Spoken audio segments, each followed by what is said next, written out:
sehingga buat setiap kami ini menangkap akan isi hati Tuhan, mengerti, dan kami Tuhan melakukan akan firman-Mu di dalam nama Tuhan Yesus. Dan semua siap terima kebenaran firman Tuhan sama-sama katakan di dalam nama Tuhan Yesus. Silakan duduk terlebih dahulu. Pada kesempatan pagi hari ini kita akan dilayani oleh Pastor Rahel Harsiwi.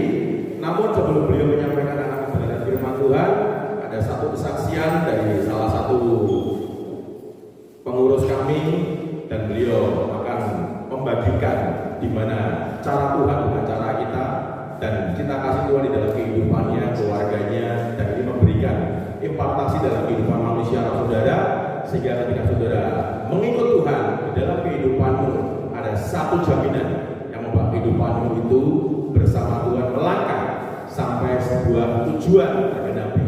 Dan di dalam nama Yesus, dan Pak Sigit bisa naik ke depan, berikan tepuk tangan buat Tuhan Yesus.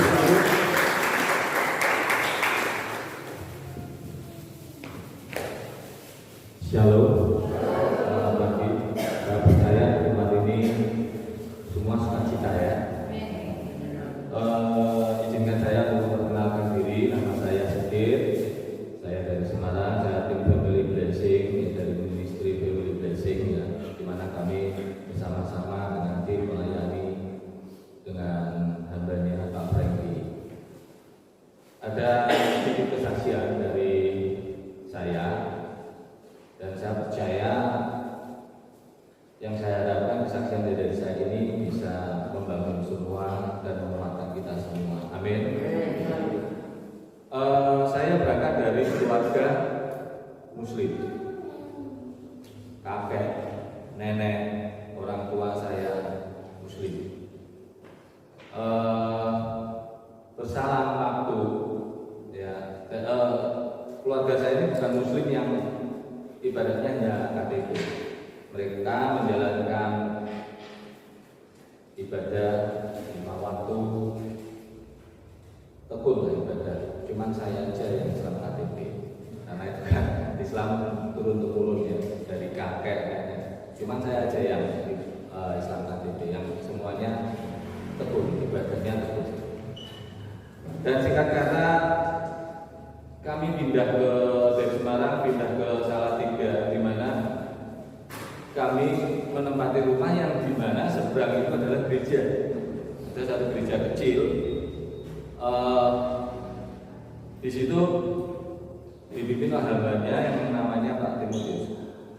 Nah, suatu ketika kenapa saya dan keluarga saya sekarang ini bisa mengenal Tuhan Yesus semua dan dimenangkan menjadi pengikut Yesus semua, dalam satu keluarga yang dulu Muslim sekarang menjadi Kristen semua, mengikut Yesus. Awalnya itu dari kakak saya, ketika dia bermimpi didatangi dengan seorang pria Musina gitu. Dia datang, pertama dia tanya ke saya, karena saya yang Kristen dulu. Tanya, itu siapa? Saya bilang itu Tuhan Yesus. Masih tidak percaya. Di dalam sholatnya, kemudian di dalam sholatnya dia didatangi lagi dengan pria yang sama. Masih ragu siapa Tuhan Yesus. Masih sholat lagi. Dan kemudian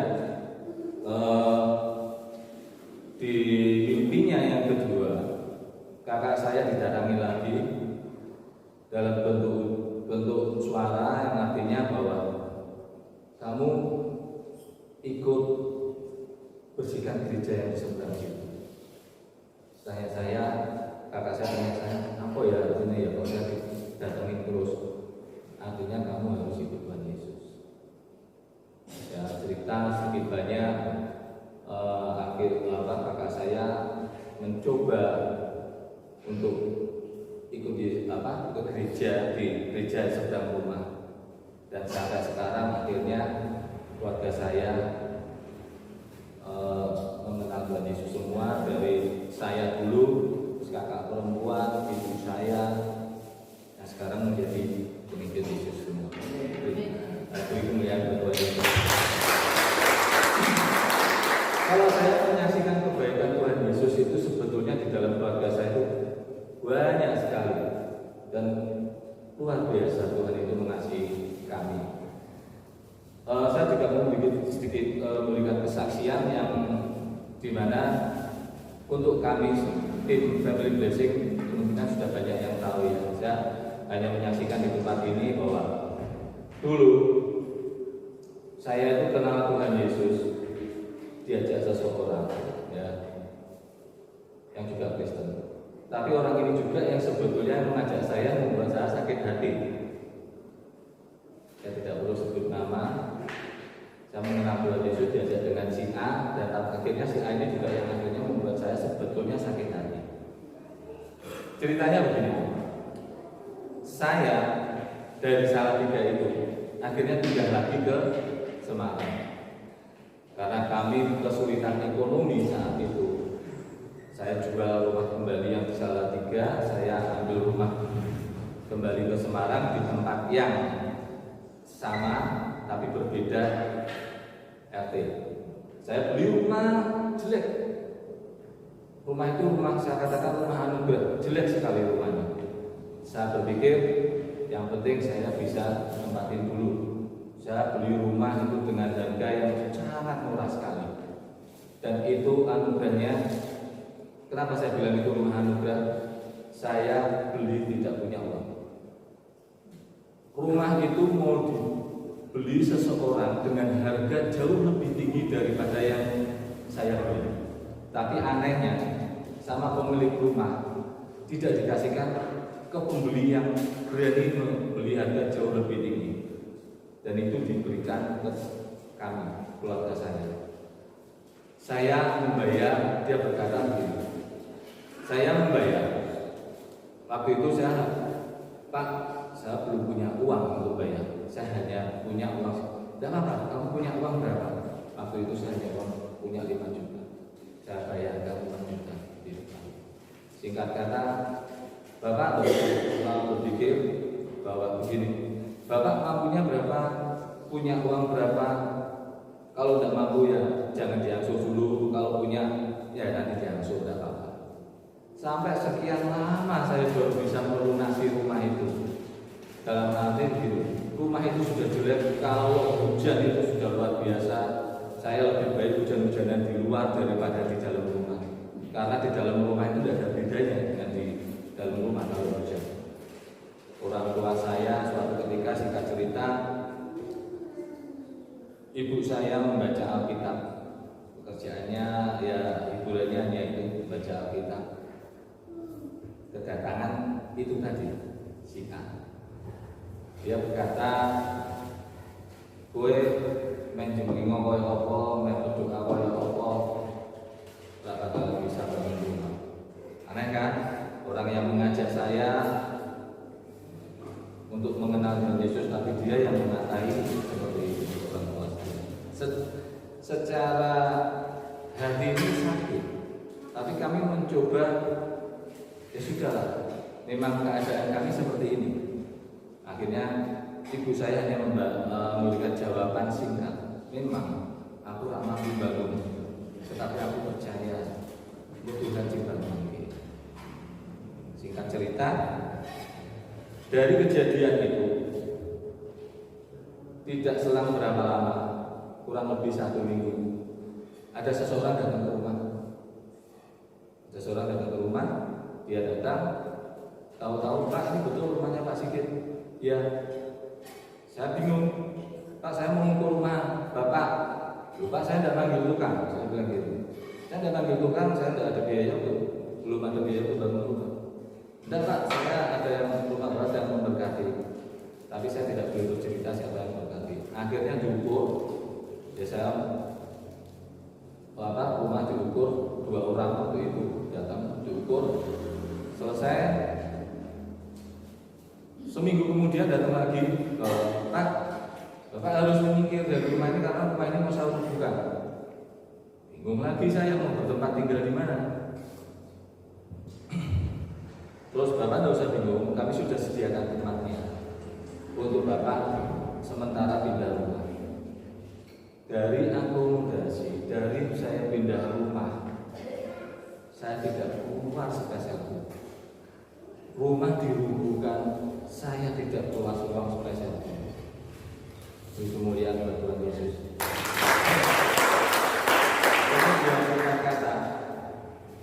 Dari proses itu semua, karena itu saya rumahnya diberkati dengan sangat itu. Kalau dinilai pembangunannya bagi saya itu sangat fantastis, luar biasa. Mungkin di seputaran sekitar 200 juta. Bisa bahkan lebih, karena waktu itu harga per meternya sudah cukup tinggi. Nah, dari rumah saya itu yang dulu mengajarkan kesopanan. Jadi kalau mau masuk ke rumah saya dulu harus mundur gitu. Kalau enggak kejeduk sudah. Kalau lupa saya tunjuk. Karena saya juga berapa kali tunjuk anak saya juga terjun, yang kecil terjun karena jalan sama rumah itu tingginya antara jalan itu 1,5 meter lebih tinggi daripada rumah. Kalau banjir ya pasti masuk lah kalau hujan. Apalagi waktu itu tanah masang seperti itu. Nah, dari proses pembangunan sampai itu selesai, Tuhan itu luar biasa. Saya tidak mengeluarkan uang sama sekali. Supaya saya pun bahkan pindah rumah pun saya disediakan di tempat yang baru. Saya juga mau mencoba namanya orang dibantu. Kan masih ada rasa sungkan, mosok numpang kok dan sebagainya. Listrik pun saya tidak boleh bayar. Karena kalau bayar listrik pasti saya ditunjukin struk listriknya, saya bisa pingsan. Karena tempat itu listriknya 6.000-an. Coba bayangin kalau 6.000-an itu saya bayar listrik sudah berapa? Dan itu saya tidak diperbolehkan. Sampai rumah kembali, singkat kata rumah jadi dibangun, saya kembali ke rumah yang baru. Saya sudah disediakan akomodasi dan angkutannya semua. Saya juga dibantu dari teman-teman. Saya punya tim yang luar biasa, punya saudara-saudara seiman yang luar biasa yang menguatkan saat itu di dalam kondisi saya yang susah dan sebagainya. Mereka sangat. Disitulah saya sangat bersyukur punya saudara seiman yang luar biasa ya. Kami berangkat dari sini pun tadi kami bercanda karena kami punya prinsip bahwa hati yang gembira adalah obat. Amin. Hati yang sukacita itu bisa melegakan segala sesuatu. Amin saudara ya. Nah, singkat kata rumah jadi saya menikmati. Kendalanya kan saya belum bisa miliki sertifikatnya kan karena saya belum lunas. Ada sesuatu tantangan kembali, masalah kembali yang dimana istri tempat saya bekerja itu kolaps. Pabrik yang begitu besarnya kolaps, PT Inti kolaps. Tapi di balik kolapsnya perusahaan tempat istri saya bekerja ada hikmahnya. Artinya istri saya dapat pesangon, saya bisa melunasi, saya bisa ambil sertifikat, saya bisa beriman. Ya, berarti siapa itu orang ini lagi sih. Oh ya baik, gue so bangun rumah, sertifikat itu gue cek lagi. Padahal saya belum pegang sertifikat, saya belum bisa ngambil sertifikat. Intimidasi itu selalu ada. Apalagi ketika kita dalam keterpurukan, penghakiman itu rasanya luar biasa. Dulu yang saya alami keluarga saya. Saya tidak mampu, sekampung paling jelek rumahnya, tidak bisa, ibaratnya ya kalau orang melihat pasti yang belas kasihan yang katakan sakit ya umai kono, yang menghina ya menghina lah. Tapi yang belas kasihan juga cukup banyak. Singkat kata, ketika kami bisa istri saya PHK, dapat pesangon, saya bisa melunasi, bisa mengambil sertifikat dan Tuhan menjelikan bahwa itu semua adalah dengan si A itu bahwa semua itu adalah anugerah Tuhan yang luar biasa, kebaikan Tuhan yang luar biasa dalam keluarga kami, yang sampai saat ini saya tidak akan pernah melupakan bahwa ikut Tuhan Yesus itu sesuatu yang luar biasa, yang ajaib. Amin, saudara-saudara. Demikian kesaksian saya, mungkin bisa untuk membangkitkan saudara semua. Nanti next ke depan kalau saya ada kesempatan waktu lagi untuk bersaksi, saya akan memberikan kesaksian yang berbeda, yang juga itu luar biasa. Terima kasih buat waktunya. Tuhan memberkati semuanya.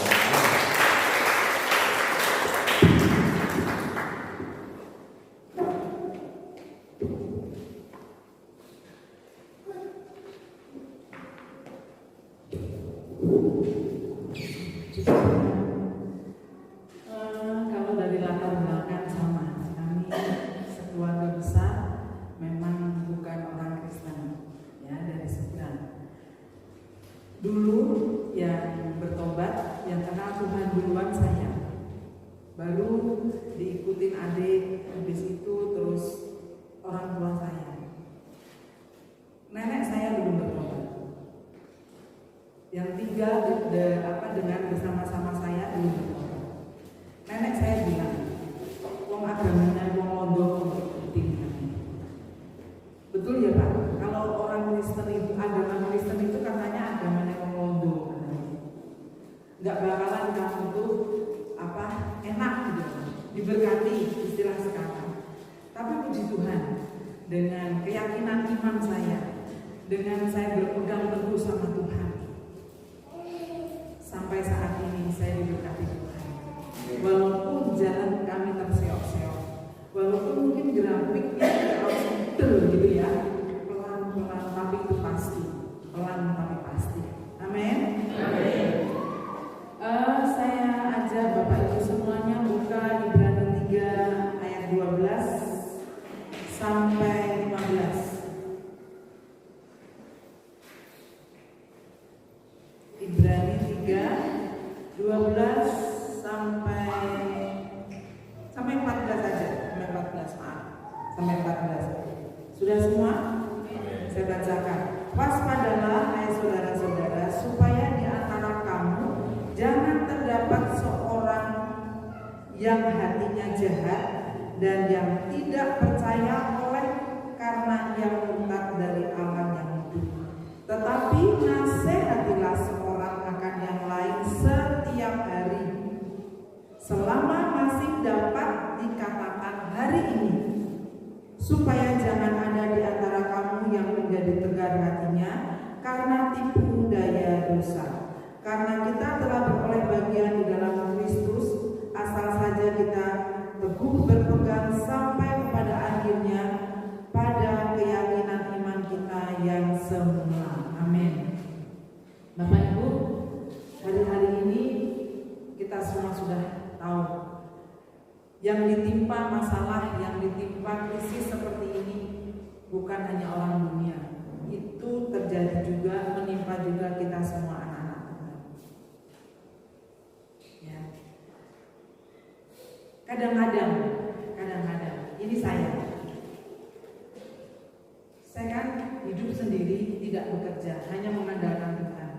Saya dengan hidup saya sampai bisa seperti ini, saya kalau bilang itu bukan yang gemuk, tapi hidup gitu ya, beda ya. Gemuk itu kan hidup kayaknya lucu buat saya. Kalau saya pikir saya sudah hidup sendiri gitu, sama anak, sama orang tua. Kalau mau putus asa. Kalau ibarat kata kasarnya, saya tidak bergantung sepenuhnya sama Tuhan di sini.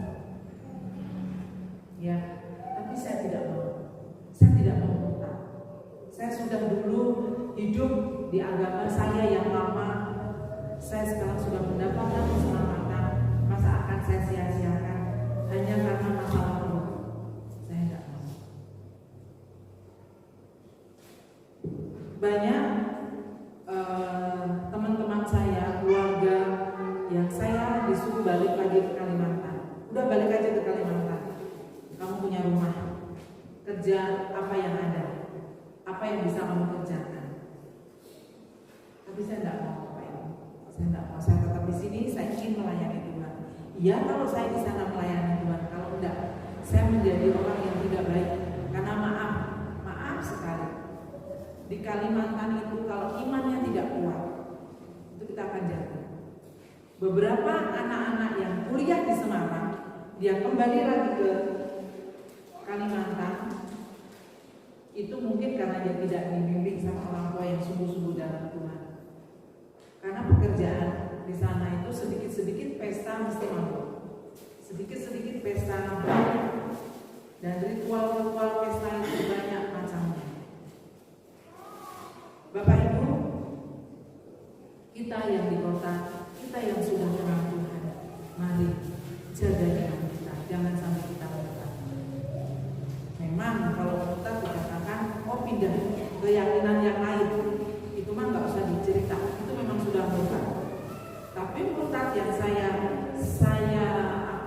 dapat tidak hanya itu.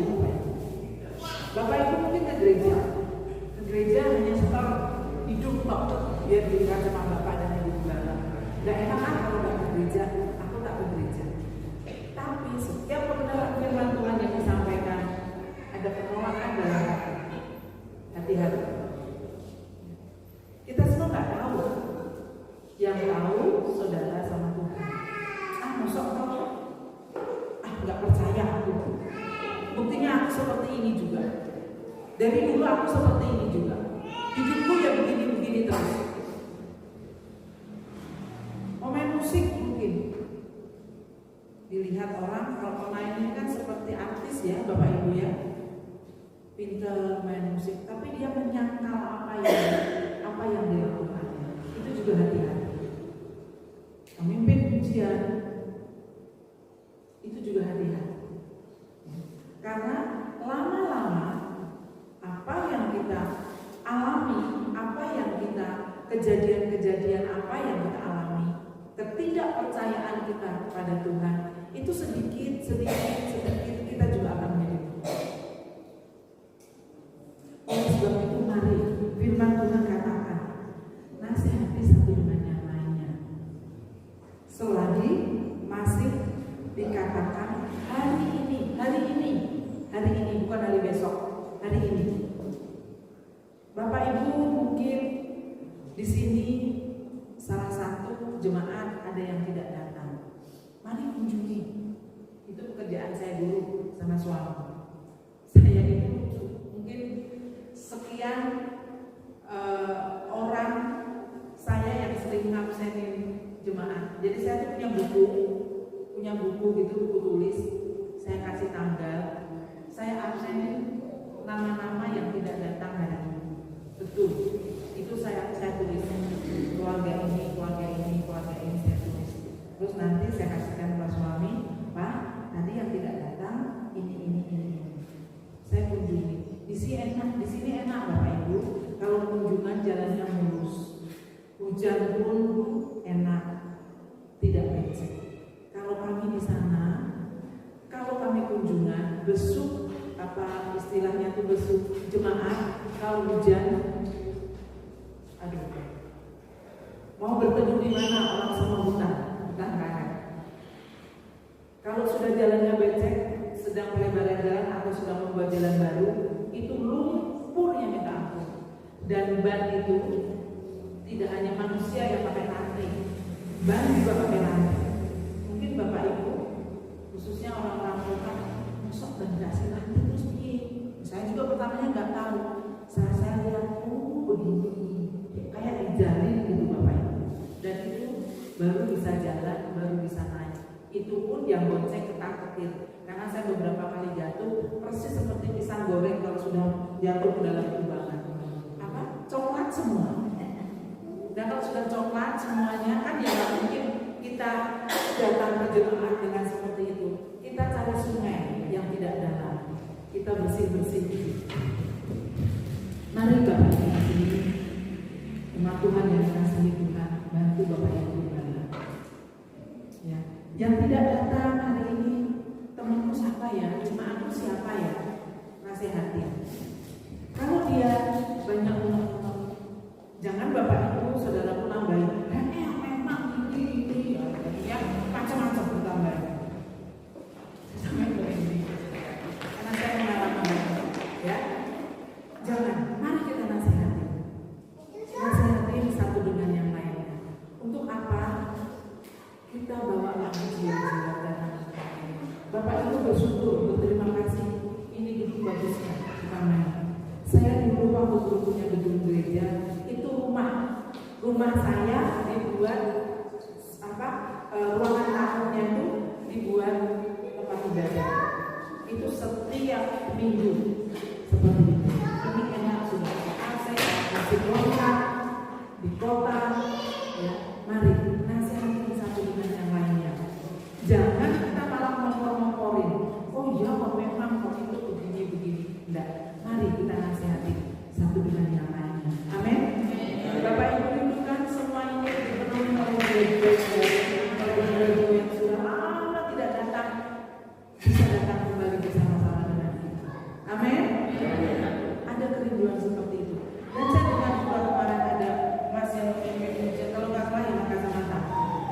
beli kursi yang baru. Ini mungkin ya Mas ya kursinya ya.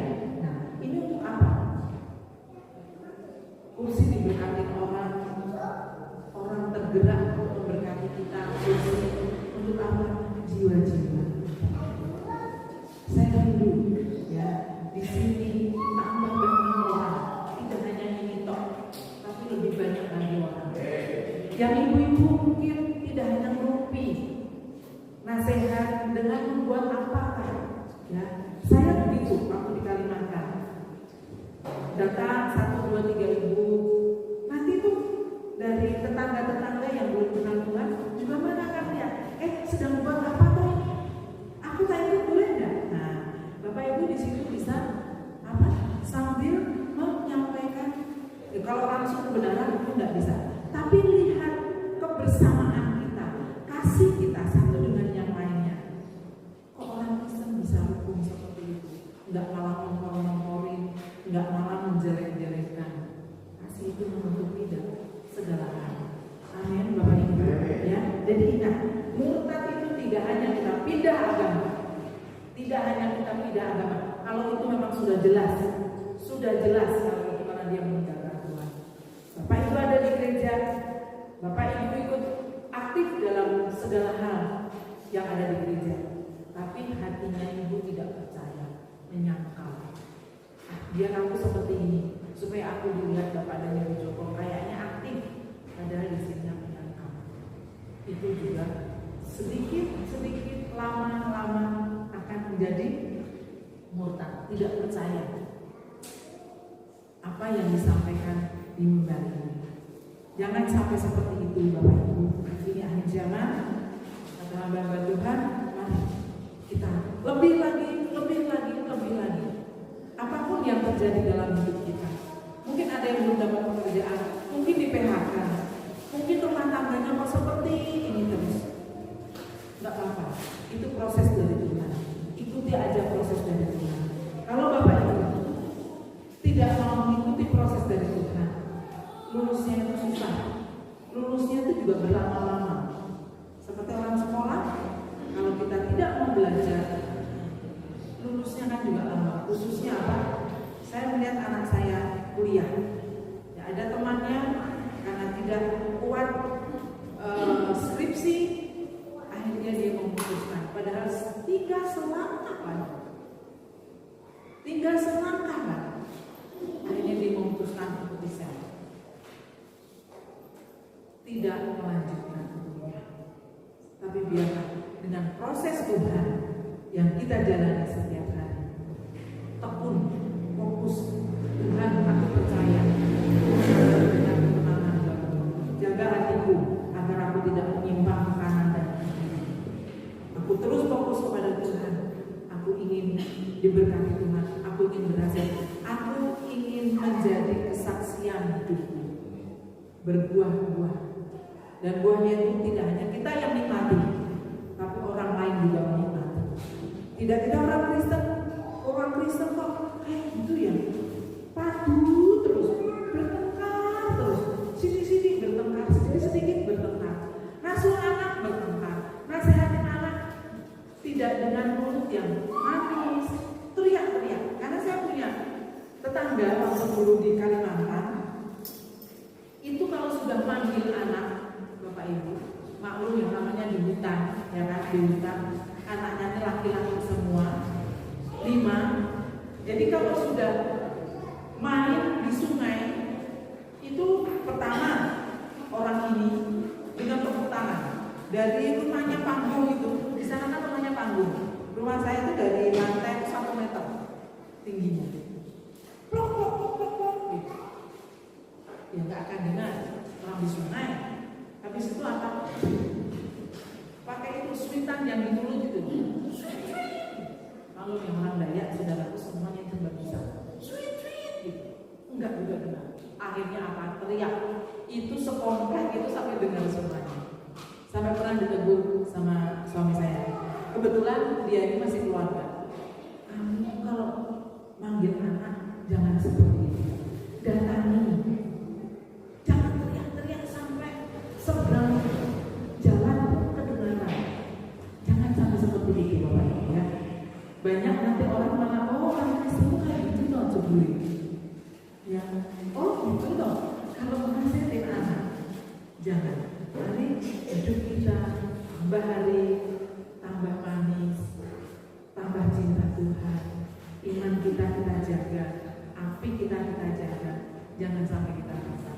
Sekali lagi, bukan karena kita meninggalkan Tuhan, bukan karena kita pindah agama. Kalau itu sudah tidak ada cerita lagi, memang iya.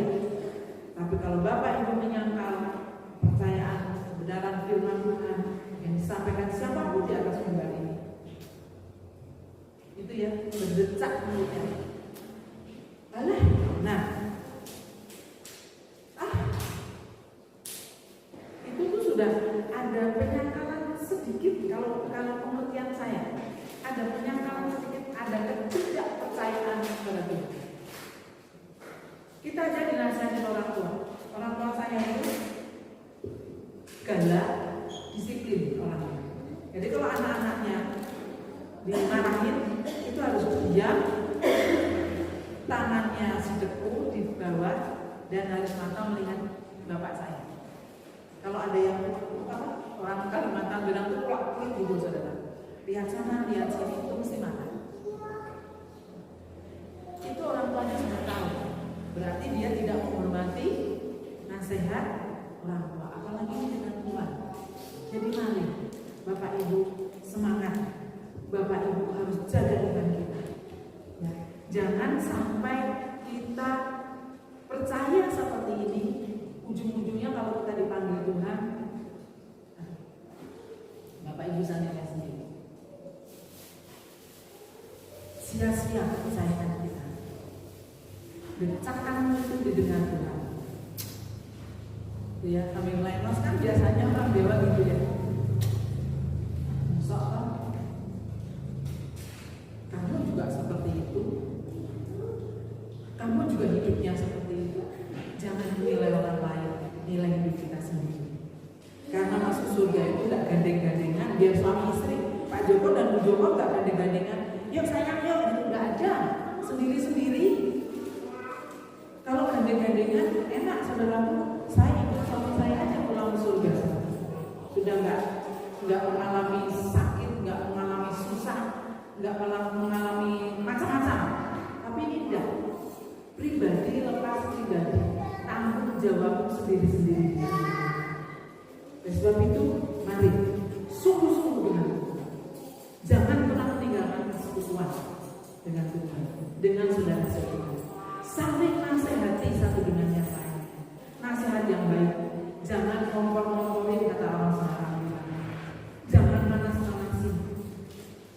Sudah satu cabai, tambah lagi cabai yang banyak supaya hot, supaya wah jadi macam-macam. Jangan. Kita anak Tuhan. Kita ini sedikit pilihan orang. Kalau dilihat orang kita baik, Bapak Ibu nggak usah banyak ngomong. Bapak Ibu nggak usah banyak injil. Dia akan melihat kelakuan kita.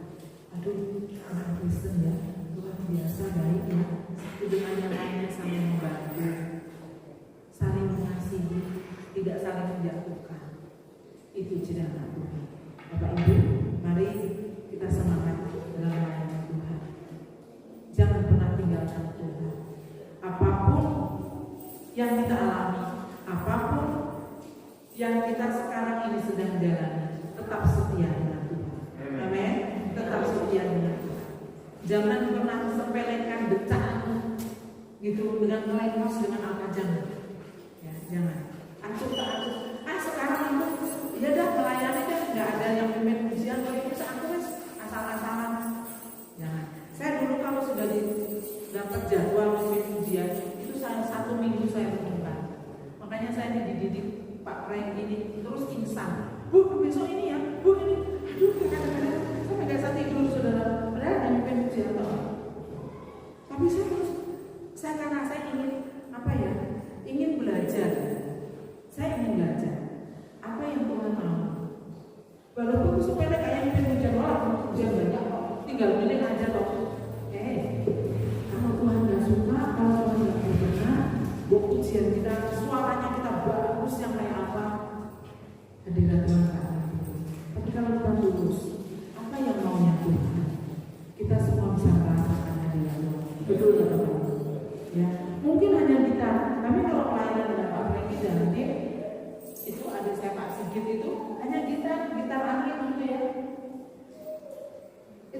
sudah kita menyembah Tuhan dengan sungguh-sungguh, kita bisa merasakan hadirat Tuhan yang luar biasa.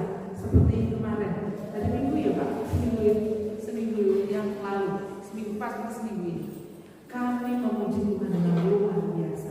Karena kami rindu terus menyenangkan hati Tuhan dengan pujian dan penghiburan. Sekali lagi, saya pesan ke Bapak Ibu di sini, jangan pernah meninggalkan Tuhan. Kata-kata murtad itu bukan hanya kita pindah kepercayaan, tapi setiap ketidakpercayaan saudara, walaupun saudara masih di gereja, saudara masih aktif dalam pelayanan, tapi kalau saudara menyangkal apa yang saudara kerjakan, itu lambat melamun pasti akan pelan-pelan meninggalkan. Tuhan Yesus memberkati. Biarlah renungan singkat pagi hari ini boleh memberkati saudara dan juga itu memberkati saya. Amin. Tuhan Yesus memberkati.